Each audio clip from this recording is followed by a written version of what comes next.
Hello world, Coach Chris here. Take number 3, maybe I'll get it this time.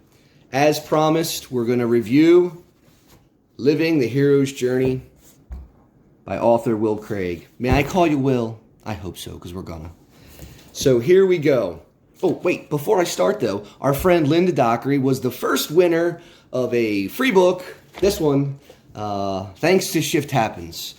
So if you want to get in on that action, the next time I say to subscribe and like and make a comment, you better do it.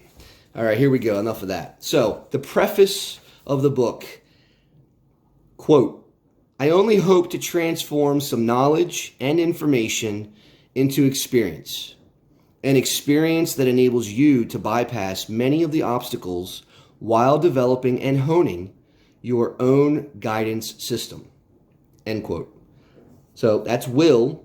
That's Will's way of saying why he's writing this book. He recognizes the value of a model and a paradigm. It is not going to solve all your problems, but it's going to take those things that are difficult to visualize, things that are nebulous, and he's going to take a tangible model, something that's easier to grasp, and that might help you gain perspective in your personal journey, the problems you're trying to solve, and how you can move forward. And I fully endorse that intent. I freaking love models and paradigms. I'm a very visual learner. Which brings me to my first point about the book that I don't like is Will does not reference the standard two-dimensional circle of the hero's journey. And I'll touch on that a little bit more here in a minute. So that's my first negative comment on this. But I am going to show you that in the next video, okay? So he also says in the preface that the hero's journey is a narrative structure for storytelling that predates the Greeks and Romans. The mythological framework has transcended time and cultures. The myths of today are told by Hollywood screenwriters using the hero's journey as a template for developing interesting characters, plots, and impossible situations. As we get into this, you're going to flip out because anytime you turn on the TV from here on out or watch a movie or comic book or read a book, it is the hero's journey. And then once you see that, you're going to realize you are a hero in your own journey. And that's what this is about. So enough with the preface. Let's get into the introduction. So he talks a little bit more about Joseph Campbell, who was a mythologist. Don't know what kind of college you get that degree from, but he was a mythologist. And he's the one that figured out the hero's journey, right? Which is very cool. This wasn't some just harebrained idea that Joseph Campbell came up with. Through all of his research in mythology, he extracted these things. He saw that these were patterns that just happened all the time in major mythologies and stories that were world-renowned, that drove people to think and do and be better. And so there was something there, and he pulled that out. It was originally 19 steps. He boiled it down to 12. And again, this circle that I'm going to show you the graphic of in the next video, you'll see it very clearly. And there's different elements to it. At some point, as was mentioned in the preface, I think it was in the 50s or 60s, it got grabbed. Somebody realized, whoa, this is a good template or a model for screenwriters and plot developers so that we can make our movies even better and bring in, that stuff. So, quote, "If we cannot find joy in the journey, there will be no delight in the destination," end quote. I love it. Love this. This has been said so many times in so many different ways. And we've heard the stories of people that something horrible happens or they're on their deathbed and they have regrets because they weren't present. And friends, I got to tell you, I'm guilty of this. I have idealistic, romanticized version of the world, leadership, and goals, and I get caught up in that sometimes, and I just look at that end state. But my wife does a great job. My kids do a great job. They pull me back into the reality of the here and now, and it is the here and now. It is the journey that matters. So I want you guys to remember that. Don't get hung up on the end game. It's about every little step you take, and sometimes the trials and tribulations, and the way that you don't want it to happen. It's gonna play itself out if you keep moving forward. So remember that. That's a big one. He basically says what I was just saying about the power of the model. It's a visual metaphor. It provides you a bird's eye view of your personal experience. He mentions the distance between the ears and the soul, or the gap between your brain and your heart. We get hung up in our brains. We get so cerebral. We try to think our way through everything. And there's so much here that's happening in your heart and your soul. In my life coaching sessions, I'll tell people, stop thinking through it. Feel your way through it. And it sounds touchy-feely, but friends, let's face it, we're humans. We have hearts and minds and souls, and to deny ourselves of the emotional state that we are, you're just not getting it, okay? So that's a big point too.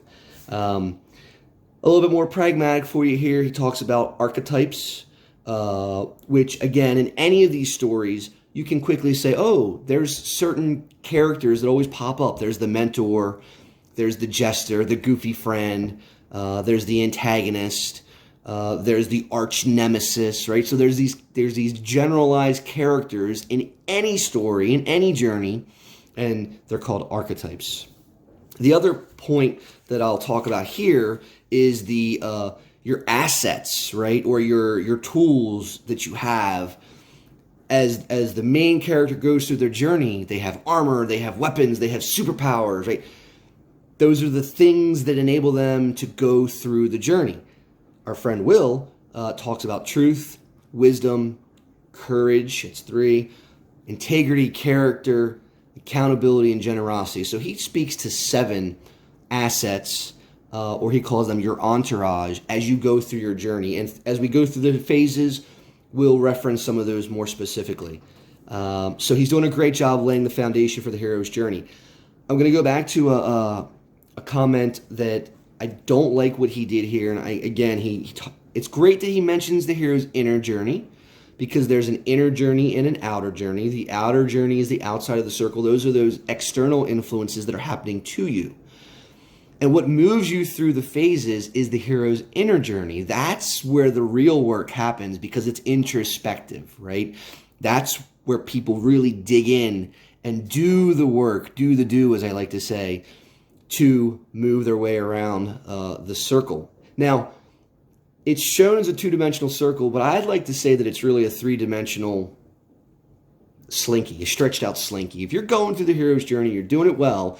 After you make that first lap, you're a little bit higher on the stretched out slinky. And if you keep doing that, you make your way through the slinky, right? So it's an iterative process. You keep going. Sometimes the slinky circles are small. Sometimes they're bigger. It would be awesome if they were as big as the likes of Superman or Thor or, all the Marvel stuff.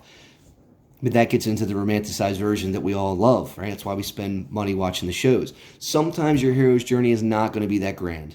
Most of the times it's not, but it doesn't matter. It's your journey, right?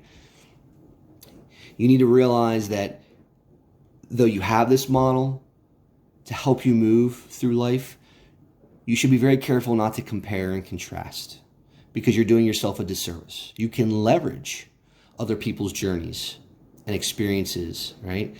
But you shouldn't critique yourself to the point where it diminishes who you are and what you're personally moving through. And that's extremely important. I'm at fault. I do that. And it's hard not to, but you can do it. The last thing I'll mention is, quote, "The truth is life isn't easy. Don't expect it to be. If it were easy, you wouldn't learn much about yourself. And isn't that the point of the journey? To improve yourself so you can enhance the lives of future generations and leave the world just a little better than you found it. To go from merely existing on the surface of life to immersing yourself in the depths," I have a hard time with that word, in the depths of a life well lived. I'm going to say that. Say that again. To go from merely existing on the surface of life to immersing yourself deeply into a life well lived. And so I'm going to leave you with that, friends. That was the preface and introduction of Living the Hero's Journey by Will Craig. Subscribe, hit the like button. Please give me a comment. I'm going to post some links at the bottom. Shift Happens is providing a link so that you can go and purchase this through Amazon, either a Kindle version or a book version. I love the book version because I write and note, and I would suggest you do the same as we go through this, because I'm really looking for this to be interactive, not for this to be a one-man show. And if you find something that you disagree with or you want to explore more, please put it in the comments. I'm doing this in an attempt to meet my personal mission statement, which is to change the world by inspiring people, shifting mindsets, and solving problems. And so with that, I want to remind you that shift happens. Peace.